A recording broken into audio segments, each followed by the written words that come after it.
Alright, so we have another StepN emergency press conference because somehow things have just gone from bad to worse. And yeah, take a look at my eye. Fell down the stairs. Happens. But I need you guys to do me a favor. Put in your thinking caps and get ready to learn because there's a lot of stuff we gotta cover right now. First of all, it doesn't help that StepN's floors dropped 55% from $101 to an abysmal $44, which has dropped the floor of the shoes tremendously. Right now, the floor is sitting around 9.1 sol, which is just around $410. Yikes. It's crazy to think that just a month ago, the cheapest shoe was just under $1,700. All the stuff that's going on with the Binance chain definitely is not helping too, but don't panic yet. I think we're gonna be okay. But with all the new people joining, I wanted to make a video and break down all the biggest mistakes that I've seen people make, including myself, from when they start StepN. A lot of my family and friends are on this app now, and I'm kind of steering them away from all the bad mistakes that I made when I first invested. And these are really solid tips that are gonna help tremendously in getting that return on interest in your initial investment, because this stuff is not cheap to get into, but you can make a lot of money back really fast if you play your cards right. So let's get into it. The first big problem is choosing the wrong sneaker. There's 4 different kinds: trainer, runner, jogger, and walker, and this can make or break if you get the wrong ones. Hold on, dude. Yeah.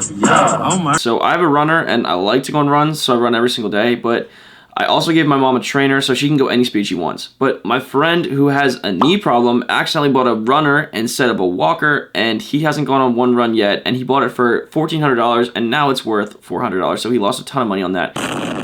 And in the meantime, he wasn't running, so he wasn't making any GST back to turn back into Solanas. So he kind of messed himself up there. Next one's getting a mint level sneaker that's too high. Picking the right sneaker mint is critical because when you go to mint new sneakers, it's gonna be a lot less GST and a lot less you're gonna have to either run or walk or do whatever you're doing. So I always look for 0 mints, which means 0 mint level 0. It is gonna be the cheapest shoe possible, but at the same time, it's the lowest mint, which means when you go to mint another sneaker, it's going to be the lowest amount of GST and GMT cost. So that's super important. Whenever you're looking, just filter it out and go 0 on the level and 0 on the sneaker mint. Really important. So another problem is when people get their initial sneaker and level up past level 9. So what happens when you get past level 9 is there's a huge difference in the leveling system of the amount of GST and GMT needed to level up to the next level. I think it's 10 of each, which is kind of a lot when you're in those early levels. What I would say to do, again, not financial advice, you guys do whatever you want, but I'm saying like get to level 9, stop, and just keep running every single day and stack your GST until you get enough that you can transfer to Solana and buy another shoe, and then do the whole process over again, mint, and then go to level 19 from there when you have 3 shoes. That's gonna help you get your best bang for your buck when you're using StepN to level up. Another big problem is when people delegate their attributes wrong. So obviously there's efficiency, resilience, comfort, and luck.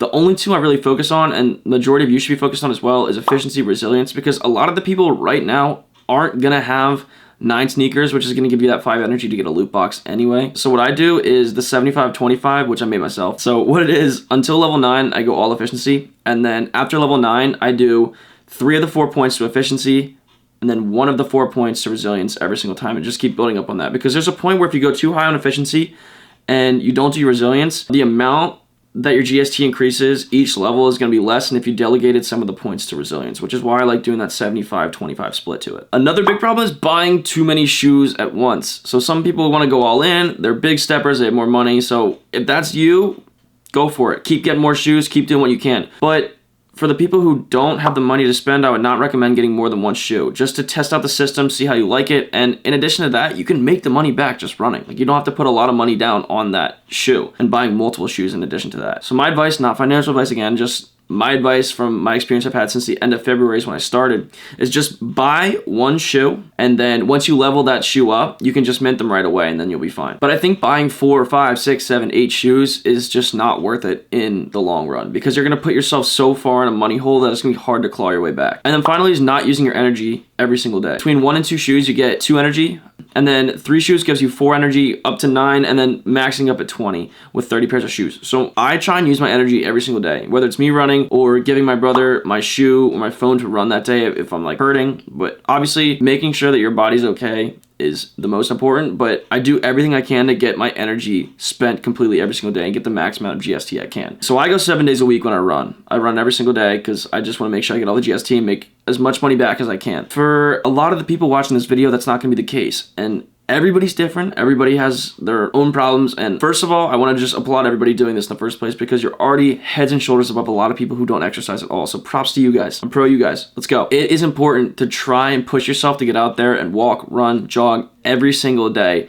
and just try and keep stacking the GST, because that gets you closer to those mints and making that ROI, which everybody wants to get at as soon as possible, so they can just be playing with profits from then on. So to wrap it up, personally, the project, in my opinion, is not dead. I honestly think it's just heating up. StepN as a project got a lot of hype in the last month, and it doesn't help that Solana's been skiing down a 55% negative slope for the last month. There's a quote I really like, and it's to be greedy when others are fearful, and this is a perfect opportunity to get out and get some good exercise in as well. And if you look at CoinMarketCap, which is like the grand scheme overall layout of every single crypto coin that exists, GST has been either the #1 or #2 trending on this chart along with GMT for like the last month and a half. So I think a rebound's bound to happen when the market corrects itself. And Solana in itself too, sitting in a top 10 crypto coin at #9, and the market from April, the total market cap went from $34 billion to $14 billion today. So there's a ton of room for it to obviously go back up. And we see these spikes happen all the time in crypto. And when we see these downward spikes like this, people always get angry and say, oh, this is why I don't like crypto, this is why I don't do this. And then they're the same people that when it goes right back up, they're like, oh, I wish I would have bought it. So again, be greedy when others are fearful. One more time, this is not financial advice. Obviously, everything you guys do is your own decision, but I'm just trying to put you guys in the